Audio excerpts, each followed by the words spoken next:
Hello and welcome to the touristbeat.com video series, and in this video we'll talk about planning your trip to Milan, Italy. Again, my videos are not to convince you to visit Milan or other destinations, but if you're already convinced and you love to go visit Milan, you will find straightforward information, step by step, walking routes, and no fluff. In the description below, you'll find a link to my in-depth article about visiting Milan and what's the best route to walk, the one-day route, and self-guided walking tour. So in this video, I'm going to highlight the important tourist destinations and attractions and how you should organize them when you visit Milan so you could use the time more efficiently. So let's start with Milan. It's in northern Italy, um, close to the Alps, close to the lakes. And Milan is an old city, but it is busiest city in Italy, and it is a very large city. So as you come to Milan, the best place to start is to start at Duomo di Milano, Piazza del Duomo, and the subway station called Duomo. This is the easiest way.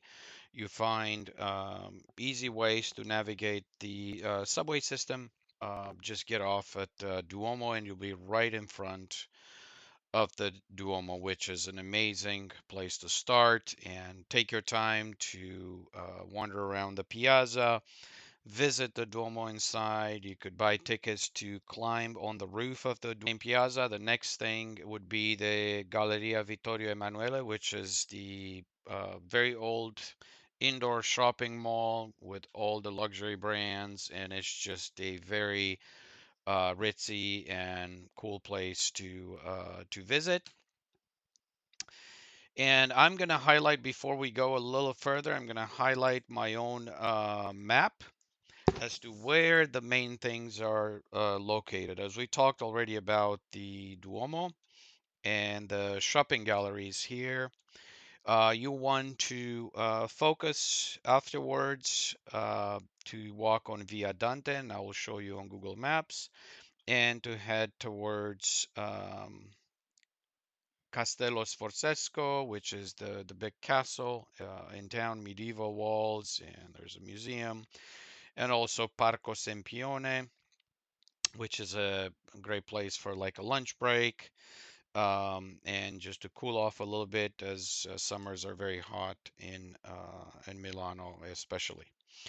Then the church where you can visit and see Da Vinci's Last Supper.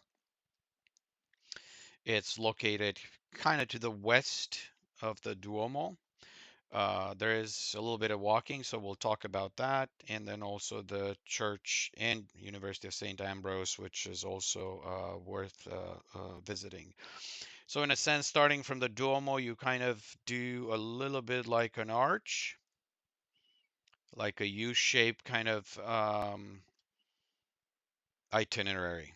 So, let's look at Google Maps and see where these things are. So, as we already said, this is the Duomo and the shopping galleries. And it is worth to go straight north here to the area of the Teatro alla Scala, the very famous Scala um, venue for theater and arts and music and opera. And so it's a beautiful, just a walk going up. But then you want to kind of work your way back. Either you go back through the galleries and then exit to the west, you want to end up on Via Dante. This is the main. Yes, it is very touristy, but for good reason. It's full of shops and restaurants. and just a beautiful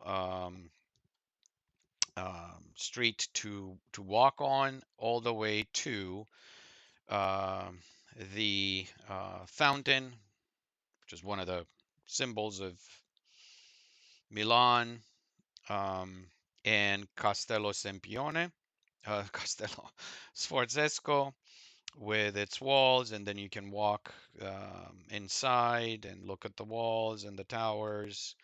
It's a beautiful walk. And then if you want to take a lunch break, as I mentioned, you just stop in Parco Sempione, with many places to just relax on the grass or on a bench. Just beautiful.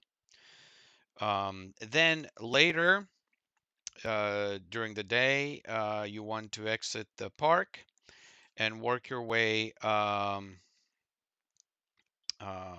west and south, as you tried, depending if you have tickets to see Da